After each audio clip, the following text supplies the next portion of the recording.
इस समय भारतीय जनता पार्टी की जो सूची आई है प्रत्याशियों की, उसमें महाराजपुर से पूर्व विधायक मानवेंद्र सिंह के सुपुत्र कामाख्या जी को टिकट दी गई है। फिर ये भाजपा में नाराजगी क्यों है जब ये पार्टी का फैसला है? देखिए, पार्टी का फैसला है, स्वाभाविक है। अभी तो पार्टी की सूची जारी हुई है और जहाँ तक इस फैसले के विरोध की बात है या हम लोग असंतुष्ट हैं, तो स्वाभाविक है, होना अपनी जगह। ज़्यादा हम बात करेंगे तो ज़्यादा लाजमी है, क्योंकि जो भारतीय जनता पार्टी की अभी सूची में जारी हुआ है नाम कामाख्या प्रताप सिंह, तो ये कामाख्या प्रताप सिंह ने कभी भारतीय जनता पार्टी का काम किया नहीं है, ना ये जनता के बीच में रूबरू हुए हैं, ना इन्हें महाराजपुर विधानसभा की समस्याओं के बारे में जानकारी है। ये केवल मानवेंद्र सिंह जी के बेटे हैं जो पूर्व विधायक रहे, केवल इतना है।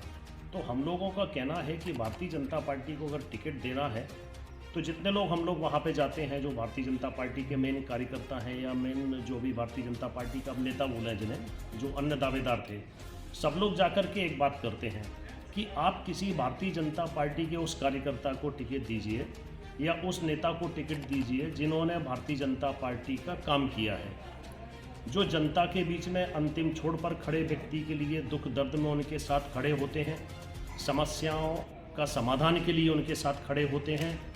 हम लोगों का केवल कहना इतना है, ये नहीं है कि किसी आप नेता को टिकट दीजिए जो अन्य दावेदार हैं। हम तो कहते हैं आपको भारतीय जनता पार्टी के कार्यकर्ता को टिकट देना है, तो आप कैथोकर में टिकट देना चाहते हैं तो नापित समाज के हमारे नापित जी को टिकट दीजिए ना।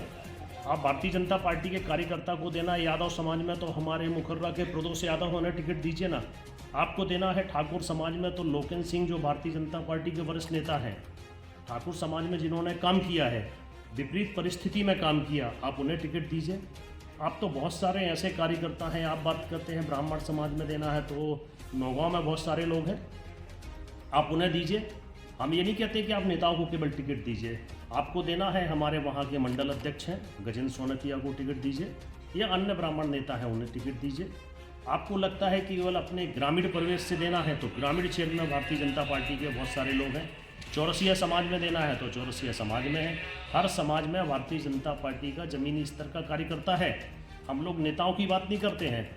हम लोगों ने जो दिल्ली और भोपाल गए तो केवल एक सूत्र में बात की है कि आप किसी भारतीय जनता पार्टी के कार्यकर्ता को टिकट दीजिए, ताकि अंतिम छोर पर खड़े व्यक्ति का सही तरीके से उसकी समस्या का समाधान हो सके। अगले सप्ताह नामांकन प्रक्रिया शुरू होने वाली है, फिर क्या रणनीति रहेगी आप लोगों की यदि टिकट नहीं बदली जाती? अभी तो नामांकन प्रक्रिया में समय लगना है, अगले सप्ताह के बाद ही अमूमन 10 दिन करीब इसमें है नामांकन प्रक्रिया में। तब तक अभी हम लोग भोपाल से लौटे हुए हैं, फिर हम लोग की बैठक के बाद हम पुनः हमें ऊपर से आश्वासन दिया गया कि नहीं, आपकी बात जो है विचारणीय है और पूरा संगठन इसके बारे में विचार कर रहा है। मानवेंद्र सिंह जी भारतीय जनता पार्टी से विधायक रहे, फिर इतना विरोध क्यों? जहाँ तक भारतीय जनता पार्टी से विधायक रहे मानवेंद्र सिंह जी का यदि हम बात करें, तो मानवेंद्र सिंह जी की बात करेंगे तो पिछले कई वर्षों से अनेक बार वो विधायक रहे, लेकिन उनका एक ऐसा विकास जो महाराजपुर विधानसभा के अंतिम छोर पर खड़े व्यक्ति के लिए लाभकारी हो, किसी नगर के लिए लाभकारी हो, या किसी समस्या का समाधान करने में उनकी सहभागिता रही हो, मुझे तो ऐसा नहीं लगता है। पूरे महाराजपुर विधानसभा की आप बात कीजिए, कोई बड़ा प्रोजेक्ट लाने का काम नहीं किया है, कोई अच्छा इंस्टीट्यूशन लाने का काम नहीं किया है। इसके विपरीत यदि हम बात करें तो हमारे सांसद जी कितना ज़मीनी स्तर पर कार्य करते हैं। डॉक्टर वीरेंद्र कुमार जी के कार्यकाल के कारण पूरे ग्रामीण स्तर पर आप जाइए, ग्रामीण स्तर में जन चौपाल के माध्यम से उन्होंने चौपालें बनाई हुई हैं, शादी विवाह के लिए उन्होंने मंडप बनाए हुए हैं। उन्हें नौगांव नगर में आप देखिए, वहाँ पर बड़े बड़े संस्थान लाने का काम अगर कोई कर रहे हैं तो हमारे सांसद जी कर रहे हैं। इसके विपरीत ये अनेकों बार विधायक रहे, लेकिन ज़मीनी स्तर पर एक काम नहीं दिखता है, सिवाय इसका कि हमारे परिवार का किस चीज़ से लाभ मिलेगा। इसके अलावा दूसरा कहीं पर कोई इनके बारे में कोई बात नहीं रख सकता है कि इन्होंने काम किया है। विधायक रहे थे, इनका कार्यकाल और कार्यप्रणाली कैसी रही? संतुष्टिजनक नहीं रही? अब स्वाभाविक यदि हम कार्यप्रणाली की बात करते हैं तो कार्यप्रणाली तो इतनी शानदार रही कि अब बहुत अच्छा अपने बच्चों के भविष्य के बारे में हम कॉलेज खोलते हैं, संस्थान खोलते हैं। हरपालपुर नगर जो इनके ग्राम से पास में है, हरपालपुर नगर का महाराजा कॉलेज है, उस कॉलेज में एक प्रिंसिपल थे मिस्टर निरंजन या ऐसा करके थे, वो टर्मिनेट भी हुए हैं बाद में, तो उनको ये वहाँ पर रखे रहे। क्योंकि इनकी सुख सुविधाओं का ध्यान देने वाला काम वो करते रहे हैं। उन्हें लोगों के बच्चों के भविष्य की चिंता नहीं रही। उन पर तो बहुत गंभीर आरोप लगे निरंजन जी पर, लेकिन उनको रखने का काम अगर किसी ने किया है तो मानवेंद्र सिंह जी ने किया है। दूसरी कार्यपालिका प्रणाली में बता रहा हूँ, वर्तमान में आप देखें भारतीय जनता पार्टी में हारे और जीते जो प्रत्याशी होता है भारतीय जनता पार्टी का, सत्ता जब आती है तो वही विधायक के तौर पर माना जाता है। वर्तमान में अलीपुर ग्राम पंचायत में 2000 मीटर वहाँ पर पाइपलाइन पानी के लिए बिछाई जानी है, लेकिन बार बार वहाँ के सरपंच ने जिला पंचायत सीओ से जाकर के बात की, वहाँ पर आवेदन किया, लेकिन वहाँ पर जानबूझकर ये काम रोका जा रहा है। अलीपुरा के पानी की ही हम बात करें, मैं अलीपुरा की बात कर रहा हूँ जहाँ की ये रहने वाले हैं। अलीपुरा की ही बात करें तो वहाँ पर स्टेडियम में 2 बोर हैं। ये जांच का विषय है कि वहाँ का पानी कौन पी रहा है। पूरे गांव को पानी नहीं मिल रहा, किसके खेत में पानी मिल रहा है। मैं अलीपुरा की फिर बात करता हूँ, इनके बाहर जो रास्ता निकली है आम रास्ता PWD की, इन्होंने दोनों तरफ गेट लगा के रखा हुआ है। इनकी कार्यप्रणाली है कि जो इनके घर के सामने से निकलेगा उसको अपने सिर पर पगड़ी रखना पड़ेगी, अपने सिर पर जूते रखना पड़ेंगे, तभी वहाँ से निकल पाएगा। ये बोर का पानी कहाँ जा रहा है फिर? अब बोर का पानी तो स्वाभाविक है, ये आप लोगों से आग्रह है कि आप जाइए और देखिए कौन पानी पी रहा है उधर का, इतना बोर का, किसके खेतों में पानी जा रहा है। केवल इतना नहीं, और यदि हम बात करें इनके कार्यप्रणाली की, किसी भी जनता के भारतीय जनता पार्टी में अंतिम छोर पर खड़े व्यक्ति की हम चिंता करने वाले लोग हैं। दूर दराज के गांव में अगर टटम, मुगर्रा, खिरवा में कोई व्यक्ति कष्ट में है तो उसका कष्ट कैसे दूर करना है, उसको उत्थान करके उसके बच्चों का स्तर कैसे बढ़ाना है, ये भारतीय जनता पार्टी की सोच है। लेकिन ये क्या करते हैं कि अंतिम छोर पर खड़े व्यक्ति का उत्थान की तो बात ही नहीं है, प्रथम छोर पर जो हमारा परिवार खड़ा है उसका कैसे उत्थान हो इसकी चिंता होती है। आज तक किसी के दुख दर्द में खड़े नहीं होते हैं, किसी के परिवार में मृत्यु हो जाती है, आकस्मिक घटना हो जाती है, वहाँ नहीं जाते हैं। ये कहाँ जाते हैं? हरपालपुर अलीपुरा से निकलेंगे, हरपालपुर नगर पालिका CMO के पास बैठेंगे, नौगांव CMO के पास बैठेंगे, गढ़ी मलेरा CMO के पास बैठेंगे, महाराजपुर CMO के पास बैठते। अरे भाई, आप जनप्रतिनिधि हो, आप जनता से दूर रहकर CMO के पास किस लिए बैठते हो? बोलने वाले लोग तो बहुत सारी चीज़ें बोलते हैं, आप 2-2 घंटे अगर CMO के पास बैठते हैं तो मुझे तो नहीं लगता कोई विकास की बात होती है या कोई दूसरी बात हो रही है। तीसरी कार्यप्रणाली की बात कर रहा हूँ कि भारतीय जनता पार्टी का हर कार्यकर्ता चाहता है कि हमारा जीवन स्तर सुधरे, हमारे व्यक्ति का जीवन स्तर सुधरे। बिजनेस कोई भी हो सकता है, क्यों नहीं हो सकती बालू की बात? बालू का टेंडर है, लेकिन हमारे गांव के टीला के आसपास, अलीपुरा के आसपास अगर किसी का ट्रैक्टर जाता है तो उसको परेशानी हो जाती है, और एक विशेष परिवार के लोग 200 रुपये में ट्राली निकालते हैं। ये सोचने वाला बात है। और मैं तो जनता से आग्रह करूंगा, जनता सब जानती है, वो जानती है कि एक व्यक्ति अलीपुरा का अगर 20 करोड़ रुपए कमाता है 5 साल में, और 115 के लगभग हमारे गांव हैं। अरे तुम्हें पैसा कमाना है, तुम 5 करोड़ रखो ना घर में। 15 करोड़ रुपए अगर आम जनता के बीच में बांटते हो तो एक गांव में कितना रुपए आएगा, कितने कार्यकर्ता खड़े होंगे? तो कार्यकर्ताओं की चिंता करने वाली पार्टी भारतीय जनता पार्टी है। लेकिन इस पद्धति से अगर कोई दूर भगता है, इस बात का हमारा विरोध है। आपकी नज़र में सामंतशाही और प्रजातंत्र में क्या अंतर है? आप जहाँ तक सामंतशाही की बात करते हैं, तो जो हमारा देश आज़ाद हुआ, हमने सामंतशाही को त्याग करके प्रजातंत्र की बात की। सामंतशाही में तो स्वाभाविक है, सामंतशाही राजशाही में केवल एक था, मैं और मेरा बेटा। राजा का बेटा ही राजा रहता था, जो काम करते थे वही लोग सब करते थे, सभी संसाधनों का उपयोग वही करते थे। अंबेडकर जी ने तय किया संविधान सभा में कि भाई सभी का, सबका साथ सबका विकास वाली बात जो हमारे यशस्वी प्रधानमंत्री नरेंद्र मोदी जी बोलते हैं, उसी आधार पर संविधान का गठन हुआ। और संविधान के गठन के साथ ये तय किया गया कि जब परिवर्तन ना होगा, एक ही व्यक्ति राज परिवार से, एक ही व्यक्ति अपना जो जनप्रतिनिधि होगा वो यदि चुना जाता है तो उसका दुष्परिणाम भी होता है। उसकी विकास की सोच एक दिशा में हो सकती है, और उसी दिशा में अगर उसकी सोच है तो सब गलत काम होने का ज़्यादा आशंका रहती है कि 1 बार 2 बार तो आदमी सही काम करता है, फिर उसकी दिशा भटक सकती है। तो ये दिशा ना भटके, इसके लिए प्रजातंत्र जरूरी होती है। और प्रजातंत्र में जो व्यक्ति चुने जाते हैं आम जनता के बीच में आते हैं। लेकिन इसमें कहीं ना कहीं विडंबना भी है कि हमारा देश बड़ा भावनात्मक देश है। तो ऐसे में जो राजशाही के प्रति आज भी लोगों में कहीं ना कहीं सहानुभूति हम बोल सकते हैं, या वो इतने राज परिवार के लोग ये जातिवाद नहीं होते हैं, ये परिवारवादी होते हैं, तो ये बड़े नौटंकी करने में बड़े माहिर होते हैं। वो जाते हैं जब उन्हें लगता है कि अब प्रजातंत्र चूंकि चुनाव से चलना है, 5 साल तो लोगों को भूल जाते हैं। अपने घर में लोगों को अगर बुलाते हैं तो उन्हें ज़मीन में बिठाते हैं, खुद अपनी गद्दी पर बैठेंगे, आम जनमानस नीचे बैठेगा। इतना भेदभाव रहता है। लेकिन हमारी भारत की जनता बड़ी भावनात्मक होती है। जब ये चुनाव में उतरते हैं तो सीधे बोलते हैं कि भाई अब आपके दरवाजे हम आए हैं, देखिए रानी साहब भी आई हैं, ये नानी साहब भी आई हैं, ये भी आए वो भी आए, अब आपके कुंवर साहब की इज्जत आपके हाथ में है, कुंवर साहब की इज्जत आपके हाथ में है।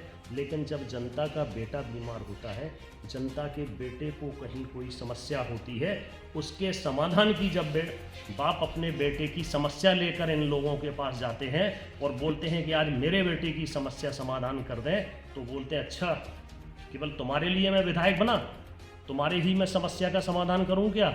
इस तरीके की सोच का भेदभाव जो होता है ये ना हो, इसके लिए प्रजातंत्र हमारे यहाँ ज़रूरी है। लेकिन थोड़ा सुधार की आवश्यकता है और धीरे धीरे सुधरेगा भी। राजशाही और प्रजातंत्र इसको अंतर करके जैसे ही शिक्षा के स्तर बढ़ रहा है तो आगामी जो जनरेशन है, आपने देखा अगर अब वो किसी के घर जाती है और एक बार अगर बोलता है कि हम ऊपर बैठते हैं आप नीचे बैठो, अगली बार उसके घर नहीं जाएगा। और मैं तो स्वागत करता हूँ युवा साथियों का, इस सोच का विरोध करने के लिए साहस के साथ खड़ा होना पड़ेगा। ये भारत की परंपरा रही, वरना हम कैसे अंग्रेज़ों को भगा पाते। तो ये तो राजशाही लोग हैं जो जातिवाद नहीं करते। और व्यक्तिगत मैं यदि बात करूं मानवेंद्र सिंह जी की, तो ये सामंतशाही प्रवृत्ति के लोग हैं। अगर जातिगत ये बात करते तो बहुत से ठाकुर हैं, ठाकुर समाज की बात करना चाहिए। लेकिन इनका तो सोच ये रहता है कि हमारे अलावा कोई भी ठाकुर समाज का लोग अगर अच्छे से पनपता है तो उसका कैसे पनप रहा है तो उसका कैसे से विरोध करें या उसको कैसे हम ख़त्म करने का प्रयास करें। ऐसा नहीं कि कल वो हमारी आने वाली जनरेशन के राह में रोड़ा बने। एक उदाहरण देता हूँ, आप तो हमारे यहाँ मनकारी गांव है, छोटे राजा वहाँ पे अभी इसी बार सरपंच थे विगत बार, और साथ में जिला पंचायत सदस्य थे। एक साथ 2 चीज़ें होने के कारण ये उनके हिट लिस्ट में आ गए कि ऐसा नहीं आगामी समय पे एज कम है ये ठाकुर समाज के नेता बन जाए। आप धीरज सिंह का उदाहरण देखिए, एक राजशाही परिवार का कैसे सामंतशाही परिवार का आपस में समाज को तोड़ करके फूट डालो राज करने वाली नीति रहती है। उदाहरण सबसे अच्छा उदाहरण है दौरिया का। वहाँ पे एक हंसराज अहरबार थे, जब छोटे भाई सुबोध जनपद अध्यक्ष थे उस समय हम लोगों ने उनको बहुत सारे तालाब और उनकी सोसाइटी में काम करवाने का काम किया। अहरवार समाज के हंसराज अच्छे हमारे मित्र थे, उनको विकास करने के, उनके परिवार के प्रति चिंता करने का काम किया। लेकिन धीरज सिंह वहाँ पर एक सामाजिक वहाँ पे अच्छी प्रतिष्ठा रखने वाले सरपंच रहे। हो सकता है यदि वो कुछ ऐसा लगता है कि आम जनता को इनकी नज़र में था कि ये विरोध करते हैं तो उन्हें एक बार बुला के डांटते तो स्वाभाविक है वो बात मानते। लेकिन इन्होंने क्या किया कि हंसराज को प्रमोट किया और आपस में हंसराज जी का और इनका विरोध करवाया। अब जो भी स्थिति रही हो, अंतिम अंतोगत्वा हंसराज जी का किसी तहत उनका मर्डर हो जाता है। एक व्यक्ति हंसराज जो परिवार में जिसके छोटे बच्चे थे उनका मर्डर हो जाता है, दूसरी तरफ केस में धीरज सिंह और उनका परिवार फंस जाता है। दोनों परिवार खत्म होने की कगार पे आ गए। लेकिन राजशाही किसकी चल रही है ये सोचने का विषय है। आपके विरोध का कितना असर पड़ेगा टिकट पर? नहीं, टिकट देखिए विरोध वाली बात नहीं है। पार्टी में सबको अपनी बात रखने की आज़ादी है और हम लोगों की जो मेन बात थी कि भाई एक आम कार्यकर्ता को टिकट दीजिए जिसने काम किया है। ठीक है, ये भारतीय जनता पार्टी में आए, आपने एक बार टिकट दी, 2 बार टिकट दी, अब लेकिन इनके बेटे को टिकट दे दी। 15 अगस्त के दिन हमारे यशस्वी प्रधानमंत्री नरेंद्र मोदी जी ने स्वयं ये बात रखी है कि परिवारवाद बहुत ज़्यादा घातक है इस देश में विकास के लिए। तो इस बात को हम ऊपर रख रहे हैं। जहाँ तक है उसके बाद 30 तारीख के बाद जब सिंबल आवंटन हो जाएगा और जो भी होगी तो उसके बाद हम भारतीय जनता पार्टी के साथ हैं। लेकिन स्वाभाविक है कि महाराजपुर विधानसभा में हम पार्टी से असमर्थता जाहिर करेंगे कि आप इससे अच्छा मैं घर बैठूंगा या अन्यत्र मेरे को ड्यूटी लगा दीजिए। वर्तमान समय में यदि बात की जाए तो महाराजपुर विधानसभा में पथरिया माता का मंदिर और उनकी महिमा बड़ी ही चर्चित है, तो इसको लेकर भी कुछ विवाद चल रहा है। अच्छा, ये आपने बहुत अच्छा क्वेश्चन किया है। अभी वर्तमान में जैसे हमारे यहाँ बागेश्वर धाम बहुत ही प्रसिद्ध तीर्थ है। ऐसा ही वर्तमान में पथरिया माता एक मंदिर है जो चिरवारी ग्राम में पड़ता है। तो चिरवारी ग्राम में वहाँ के धर्मदास राजपूत हैं जो भारतीय जनता पार्टी का ही परिवार है, बूथ स्तर के कार्यकर्ता रहे, ईमानदार परिवार है। वहाँ के जो सरपंच हैं उन्होंने, चूँकि धर्मदास राजपूत जी उस मंदिर की चिंता करते थे, उस स्थान की चिंता करते थे, उन्होंने एक गांव की लोगों को लेकर के एक समिति बनाई जिसमें पिछड़ा वर्ग के श्री धर्मदास राजपूत जी को अध्यक्ष बनाया और उसमें हर समाज के लोगों को उसमें इन्वॉल्व किया, यहाँ तक कि हरिजन लोगों को। उसको लेके समिति बनाई जाती है और ये ग्राम सभा से प्रस्तावित होकर के समिति बाकायदा एक कारगर रूप लेती है। लेकिन कुछ ही समय बाद अचानक जो भारतीय जनता पार्टी के अभी वर्तमान में सूची में जिनका नाम आया, कामाख्या प्रताप सिंह, जनपद से ये उस समिति के अध्यक्ष बन जाते हैं। जब ये अध्यक्ष बनते हैं, ग्राम पंचायत इसके विरोध में हाईकोर्ट जाती है, क्योंकि ये मैटर था ग्राम पंचायत का और ग्राम पंचायत के ही लोग इसमें समिति के अध्यक्ष होना चाहिए था। लेकिन ग्राम पंचायत के बाहर कामाख्या प्रताप सिंह अध्यक्ष हो गए। ऐसी क्या आवश्यकता पड़ी थी कि न कामाख्या जी को कि उस समिति का भी अध्यक्ष बनना पड़ा? क्या वहाँ पर चिरवारी गांव में कोई ठाकुर समाज के लोग नहीं हैं? वहाँ पर एक प्रतिष्ठित परिवार कल्याण सिंह दाऊ साहब का है, सीधे सज्जन पूर्व में जनप्रतिनिधि रहे, उन्हें बना देते। पिछड़ा वर्ग से बनाना था तो वर्तमान में राजू यादव जनपद में सदस्य के तौर पर वहाँ पर है, उन्हें बना देते। या अन्य किसी भी समाज से बनाना था, उस समाज से वहाँ के लोगों को बनाते। जब हाईकोर्ट में इसका विरोध हुआ तो इन्होंने कामाख्या प्रताप सिंह जी को समिति ने हटा करके श्रीमती नीरजा सिंह जी को बना दिया। अच्छा, इसमें बड़ी इंटरेस्टिंग बात है, ये नीरजा सिंह जी कौन है? नीरजा सिंह जी एक तरफ मानवेंद्र सिंह जी का बेटे हुए कामाख्या और दूसरी तरफ इनके मानवेंद्र सिंह जी की चाची हुई श्रीमती नीरजा सिंह जी, ये जुग्गू राजा जी की पत्नी है, जो भी जिला पंचायत का चुनाव लड़ी थी और हार चुकी थी। तो मेरा इस बात की आपत्ति है कि आप अंतिम छोर पर खड़े व्यक्ति का उत्थान करते हैं और आप लोगों की समस्या निदान करते हैं। अरे भाई, किसी ग्राम पंचायत में छोटे स्तर पर यदि मंदिर में बहुत ज़्यादा लाखों की चढ़ोतरी आती है तो केवल ईमानदार एक ही परिवार है क्या? आपको चिंता करना है जो समाज के लोगों ने मंदिर तय किया है, उनकी खुद की व्यवस्था के कारण इस मंदिर को इतनी प्रसिद्धि हुई है, उनके तपोबल के कारण प्रसिद्धि हुई है, तो आपने वो भी छुड़ाने का काम किया है। इस बात की समस्या है हमारे साथ कि भाई आप ग्राम के लोगों को उस बात की अध्यक्ष बनना था, वहाँ के लोगों को बनाए ना। ग्राम के लोगों का आरोप भी है कि वहाँ की जो पैसा था वो इनने बंदरबाट किया है, अब ऐसे आरोप लगाए हैं वहाँ इसके बारे में तो हाईकोर्ट का जब निर्देश हुआ तो आदरणीय कलेक्टर साहब ने वहाँ पर शायद अब जो वर्तमान से चढ़ोतरी है वो थाने में डिपॉजिट होगी, ऐसा करके मुझे मालूम चला है। और बाकी इसकी तो कुछ ना कुछ तो हो सकता है। अब इसके बारे में ये नहीं बोलूँगा कि नहीं ऐसा भी है वैसा भी है, क्योंकि ये ग्रामीण से जब बात हुई है तो उनका कहना है कि यहाँ पर 2 दिन तो बहुत ज़्यादा चंदा इकट्ठा होता है। चंदा का मतलब चढ़ोतरी आती है, करीब 2 लाख 3 लाख ऐसा करके 2 दिन आती है और उसके बाद सप्ताह भर पैसा आता है। तो जब वो आंकड़ा मिलेगा, वो जो आंकड़ा दिया गया है, अब चूँकि ये तो गांव वाले ही जानेंगे, लेकिन शंका तो ये पैदा करता है। पिछली बार भी यदि देखा जाए तो प्रत्याशी का विरोध हुआ था और जिसके कारण अपना 50 साल पुराना किला भाजपा ने हारा था। तो यदि समीकरण नहीं बदलते हैं और टिकट वापसी नहीं होती तो क्या आम कार्यकर्ता का विरोध पार्टी को फिर नुकसान पहुंचाएगा? देखिए, स्वाभाविक है कि राजनीतिक दल में जो लोग काम करते हैं सभी की अपेक्षा होती है कि हमारा प्रत्याशी अच्छा हो, जो सुख दुख में हमारे साथ खड़ा हो और जो हमारी पार्टी की नीति को ले जा करके आगे बढ़ाने का काम करे। हमारी नीति अंतिम छोर पर खड़े व्यक्ति की योजना का लाभ देने का।